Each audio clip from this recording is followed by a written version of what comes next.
ಬರೋಣ. ಇದಕ್ಕೆ ಯಲ್ಲಾಪುರ ಘಾಟ್ ಅಂತ ಕರೀತಾರೆ ಮತ್ತು ಅರ್ಬಲ್ ಘಾಟ್ ಅಂತ ಕರೀತಾರೆ. ಆ ಘಾಟಿಂದ ಒಂದು Ola P11R IC full slipper. ಅದರೊಳಗೆ ಒಂದು ಕ್ಯಾಬಿನ್ ರೇಟ್ ಮಾಡೋಣ. ನಾನು ಕ್ಲೀನರ್ಕೆ ಮಾಡೀನಿ ಮತ್ತು ಈ ರೋಡ್ ಒಳಗೆ ಈ ಘಾಟ್ ಒಳಗೆ ಒಳ್ಳೆ ಯಾವುದೇ ಲಾರಿ ತೊಗೊಂಡು ಒಳ್ಳೆ ಡ್ರೈವರಾಗಿ ಕೂಡ ಗಾಡಿ ಓಡಿಸ್ತೀನಿ ಈ ರೋಡ್ ಒಳಗೆ. ಅದಕ್ಕೆ ಡೇದಾಗ ಮಾಡ್ಬೇಕಂದ್ವಿ, ಆಗಲಿಲ್ಲ. ನೈಟ್ ಒಳಗೆ ಮಾಡತ್ತೀನಿ, ನೋಡೋದು ಹೆಂಗೆ ಬರುತ್ತೆ ಅಂತೇಳಿ ಟ್ರೈ ಮಾಡೋಣ.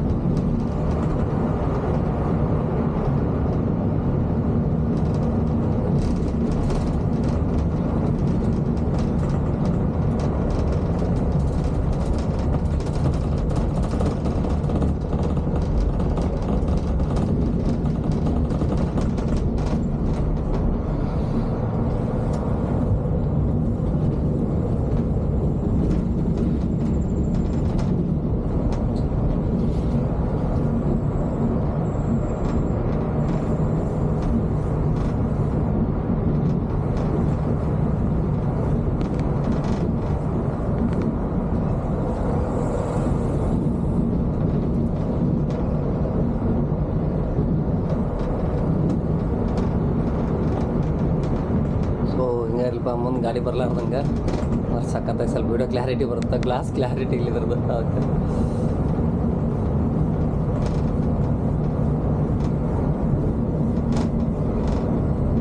ಸೊ ಲಾರಿ ಯಾವತ್ತೂ ಘಾಟ್ ಒಳಗೆ ಇದೇ ಥರ ಸ್ಲೋವಾಗಿ ಹೋಗ್ತಾ ಗಾಡಿಯಾಗೆ.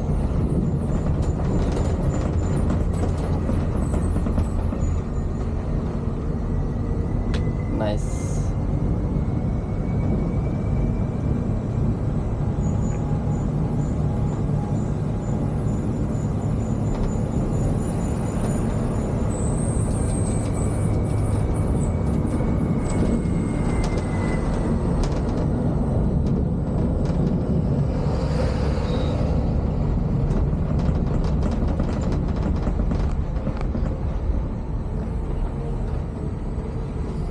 ತುಂಬ ಜನಕ್ಕೆ ಗೊತ್ತಿಲ್ಲ ಘಾಟ್ ಒಳಗೆ ಗಾಡಿ ಹಾಕಿ ಹಿಂಗೆ ಸ್ಲೋ ಹೋಗ್ತಿರ್ತಾವೆ ಲಾರಿ ಅಂತೇಳಿ.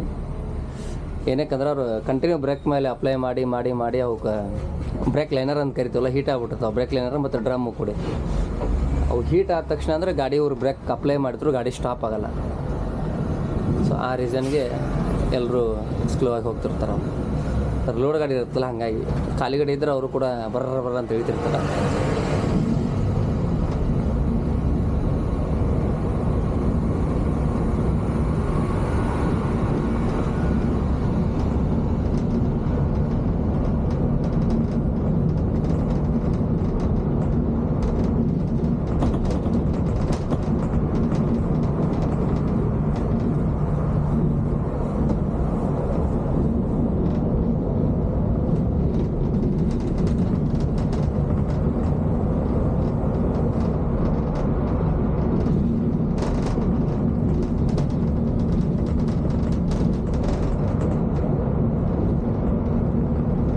ಒನ್ಸ್ ಅಪಾನ್ ಟೈಮ್ ಒಳಗೆ ಸಿಕ್ಕಾಪಟ್ಟೆ ಅಂದ್ರೆ ರೆಶ್ ರೋಡ್ ಇದು. ಫುಲ್ ಲಾರಿ ಎಲ್ಲ ಓಡಾಡ್ತಿದ್ವಿ ಇಲ್ಲಿ ಅವಾಗ. ಮೈನ್ಸ್ ಲಾರಿ ಎಲ್ಲ ಫುಲ್. ಅವಾಗ ನಾವು ಮೈನ್ಸ್ ಓಡಿಸೋ ಒಳಗೆ ಇಲ್ಲಿ ಓಲೋ ಬಸ್ನವ್ರು ಆಯ್ತು, ಹೊಳ್ಳಿ ಪ್ರೈವೇಟ್ ಬಸ್ನವ್ರು ಆಯ್ತು, ಯಾರೂ ಬರೋಂಗೇ ಇಲ್ಲ. ಅಷ್ಟು ರಶ್ ಇರ್ತೈತಿ ರೋಡ್, ಅಷ್ಟು ಬಿಜಿಯೆಸ್ಟ್ ರೋಡ್ ಇದು.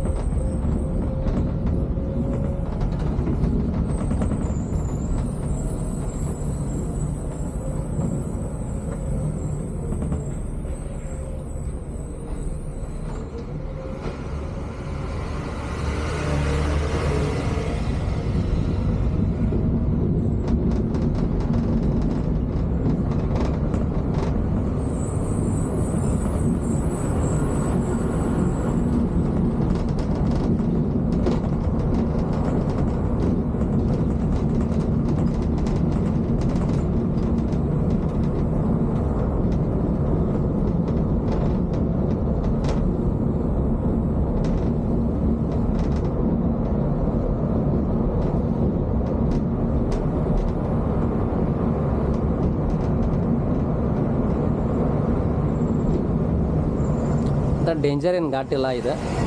ಹಂಗೆ ಡೇಂಜರ್ ಘಾಟ್ ಅಂದ್ರೆ ಗಗನಬೋಡ ಘಾಟ್, ಹೊಳ್ಳಿ ಮೋಲಮ್ ಘಾಟ್ ಈ ಥರ ಎಲ್ಲ ಇರ್ಬೇಕು. ಅದು ಫುಲ್ ಗಗನಬೋಡ ಘಾಟಿದ್ದು ಹಾಕಿನ ಸುಮಾರು ಸತಿ. ಅದು ಮಸ್ತ್ ನಂಗೆ ಲೈಕ್ ಆಗೋದು ಡೇಂಜರ್ ಘಾಟ್ ಅಂತಾರೆ. ಅಂದರೆ ಯಾವುದೇ ಥರ ಸಪೋರ್ಟ್ ಏನಿಲ್ಲ ಲೆಫ್ಟ್ ಸೈಡಲ್ಲಿ.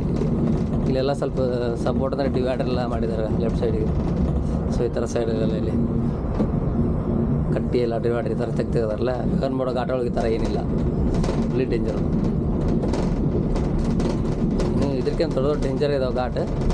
ಇವಾಗ ನಾನು ನೋಡಿರೋದ್ರಲ್ಲಿ ಅಂದರೆ ಸ್ವಲ್ಪ ಡೇಂಜರ್ ಘಾಟ್ ಅಂದ್ರೆ ಇದೆ ಗಗನಬೋಡ ಘಾಟ್.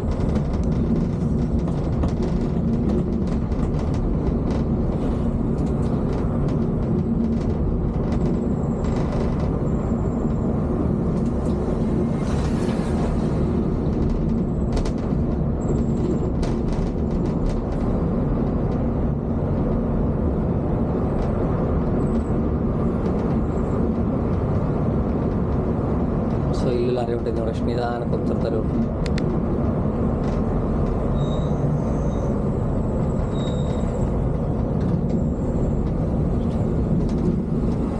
ಸೊ ಮೈನ್ಸ್ ಓಡಿಸೋ ಟೈಮಲ್ಲಿ ಇಷ್ಟು ಸ್ಲೋ ಯಾರು ಹೋಗ್ತಿರಲಿಲ್ಲ ಮೈನ್ಸ್ ಗಾಡಿಯವರು. ಬರ್ರ ಅಂತ ಫಾಸ್ಟಾಗಿ ಇಟ್ಟಿದ್ರು. ಫುಲ್ ಟೈರ್ ಒಳಗೆಲ್ಲ ಹೋಗಿ ಬರ್ತಾಯಿದ್ವು ಅಂದ್ರೆ ಡ್ರಮ್ ಒಳಗೆ.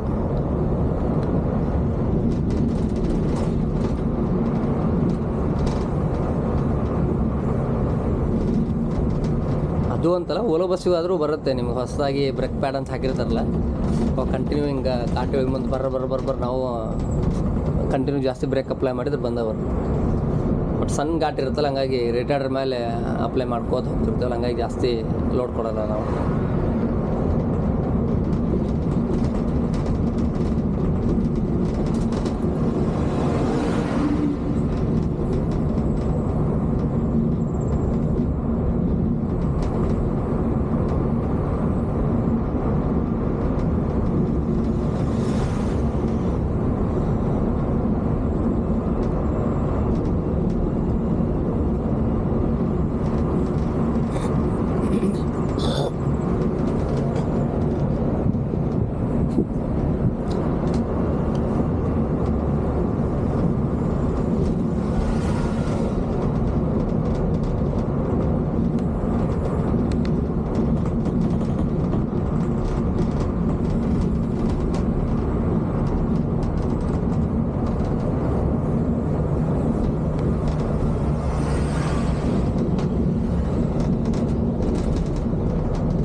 ಕೂಡ ಈ ರೀತಿ ಇಳಿಸಲ್ಲಪ್ಪ, ನಿಧಾನಕ್ಕೆ ಇಳಿಸ್ತಾನೆ. ನಾನು ಸುಮಾರು ಸತಿ ನೋಡಿದ್ದೀನಿ.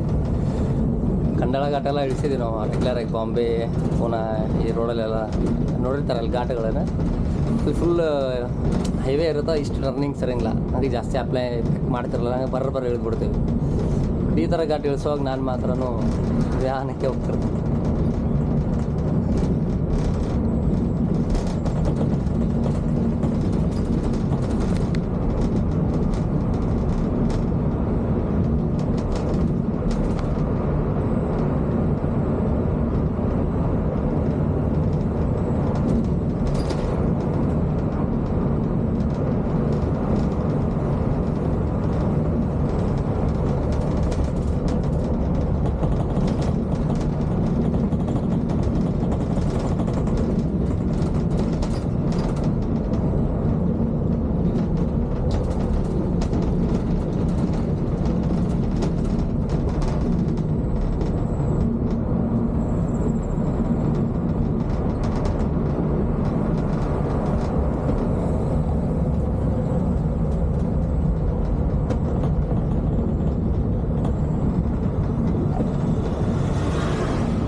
ಟೋಟಲ್ ನನಗನ್ಸಿದ ಮಟ್ಟಿಗೆ ಇದು 14 ಕಿಲೋಮೀಟ್ರ್ ಇರ್ಬೋದೇನೋ ಘಾಟ್, ಅಷ್ಟೇ, ಹೆಚ್ಚು ಕಮ್ಮಿ, ಜಾಸ್ತಿ ಇಲ್ಲ.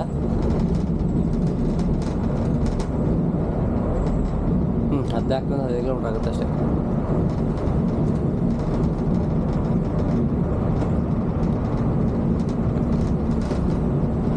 ನಾನು ಜಾಸ್ತಿ ಹೇರ್ಪಿನ್ ಬೆಂಡ್ ಟರ್ನಿಂಗ್ಸ್ ಎಲ್ಲಿ ಇರ್ತಾವೆ, ಹೈಯೆಸ್ಟ್ ಬೆಂಡ್ ನಾನು ನೋಡಿರೋ ಪ್ರಕಾರ ಅಂದರೆ 72 ಹೇರ್ಪಿನ್ ಬೆಂಡ್ ಟರ್ನಿಂಗ್ಸ್ ಇದ್ರದ್ದು. ಯಾವುದು ತಿರುಪತಿ ಲಾಸ್ಟ್ ಟೈಮ್ ನಾನು ನೋಡಿರೋದು. ಅದನ್ನು ಬಿಟ್ಟರೆ ದಿಂಬಂಬ, ಸತ್ಯಮಂಗಲಂ ಘಾಟ್ ಇವೆಲ್ಲ ನೋಡಿದ್ದೀನಿ. ಸೊ ಇಲ್ಲಿಗೆ ಮುಗೀತು ಘಾಟ್ ಇದು. ಇಲ್ಲಿ ಲೆಫ್ಟ್ ಸೈಡ್ಗೆ ಒಂದು ಆಂಜನೇಯ ಗುಡಿ ಬರುತ್ತೆ. ಇಲ್ಲಿ ಬಂದ ಮೇಲೆ ಎಲ್ಲರೂ ಘಾಟ್ ಮುಗಿದು ಬಿಡುತ್ತೆ ಅಂತ ಇದೆ ನೋಡಿ. ಇಲ್ಲಿ ಲೆಫ್ಟ್ ಸೈಡ್ ಇದೇ ದೇವಸ್ಥಾನ. ಇದು ಬಂದರೆ ಮುಗೀತು. ಹೋಗುತ್ತೆ ಆಂಜನೇಯ ಅಂತ ಹತ್ಕೊಂಡು ಹೋಗೋದು. ಇಳಿಬೇಕಾದ್ರೆ ಗಣಪತಿ ಬಪ್ಪ ನಿಧಾನಕ್ಕೆ ಕರ್ಕೊಂಡು ಹೋಗಪ್ಪ ಘಾಟಿ ವಿಷಯ ಅಂತ ಕರ್ಕೊಂಡು ಹೋಗೋದು.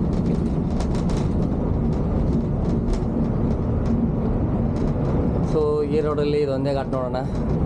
ಇದನ್ನು ಬಿಟ್ಟರೆ ಅಪ್ ಟು ನಿಮಗೆ ಬಾಳೆಹೊಳಿ ಕ್ರಾಸ್ವರೆಗೂ ಯಾವ ಥರ ಘಾಟ್ ಹತ್ತಲ್ಲ, ಸಣ್ಣ ಪುಟ್ಟ ಈ ಥರ ರೋಡ್ ಟರ್ನಿಂಗ್ಸ್ ಬರುತ್ತೆ.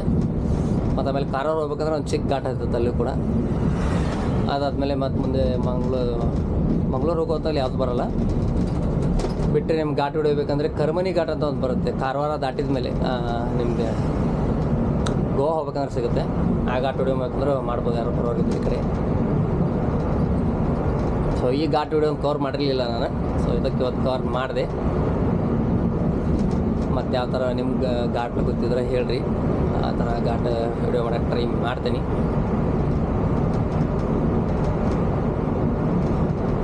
Thank you for watching.